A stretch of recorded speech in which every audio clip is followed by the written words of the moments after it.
A Mississauga city councillor wants the province to require licensing and registration for e-bikes and e-scooters. Ward 7 councillor Deepika Tamirla plans to introduce a motion today calling on the province to treat e-bikes and e-scooters as motorized vehicles. And here to talk more about her motion, I'm joined live by councillor Deepika Tamirla. Councillor, it's great to have you on with us this afternoon. Appreciate your time. Thank you so much for having me. So you plan to introduce a motion today that is focused on e-bikes and e-scooters. Can you explain the motion to us and what exactly you're asking for?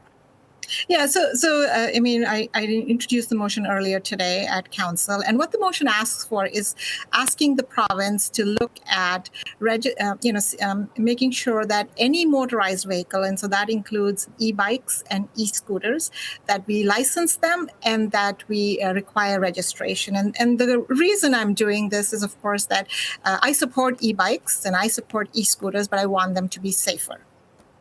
And how do you feel this will make the roads more safe? I know when it comes to e-bikes and e-scooters, it's been an ongoing topic throughout the city of Mississauga.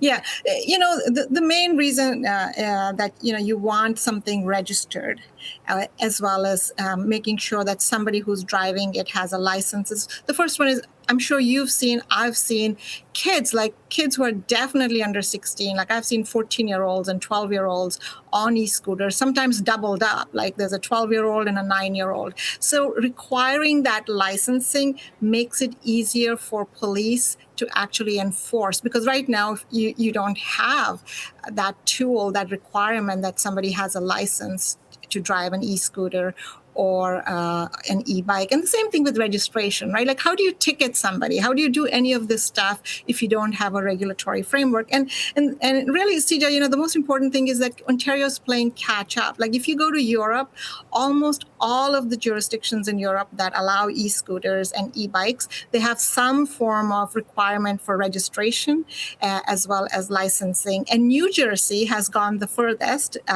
Just beginning January 2026, all e-scooters and all e-bikes, regardless of wattage, they require them to have both licensing as well as registration.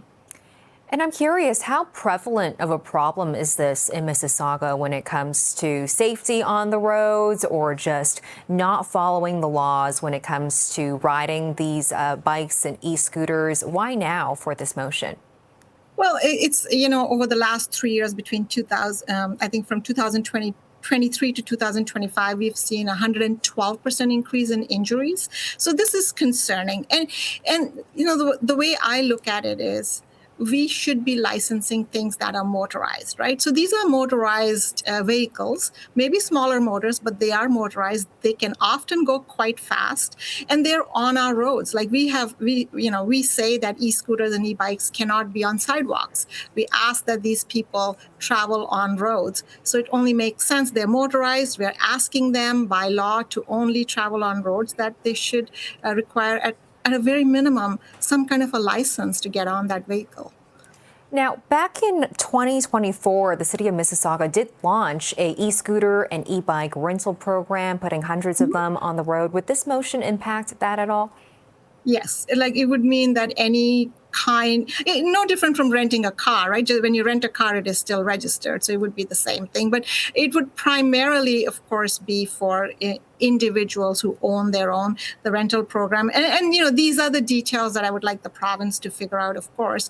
But no matter whether you're renting it or whether you are owning it, we need some kind of a regulatory framework. Right now, it is the Wild West in Ontario. And when I first thought about this, I thought this would be a forward-thinking idea. But once I did my research, I'm realizing that we're playing catch-up. Like, much of Europe has some kind of a regulatory framework. Many states in the United States, it's patchy, but everybody is ahead of Ontario, because in Ontario, there's absolutely no requirements at this point. It's the Wild West, and this cannot continue.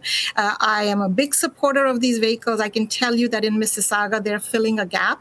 We don't have the public transit that we need. And young people, they can't always afford cars. They don't want to afford cars. And this is such a terrific tool for them to get around. I want to promote it, but I want to make sure it's safe. Absolutely. And even just looking at these photos and videos, it's making me miss summer. Good times riding those bikes and e-scooters. Yes. And it would be really nice if the province could move on it, and by the time summer comes, we have a new regulatory framework. It's overdue. Well, Councillor Deepika Tamirla, thanks so much for joining us today. We appreciate it. You're welcome. Thank you for having me.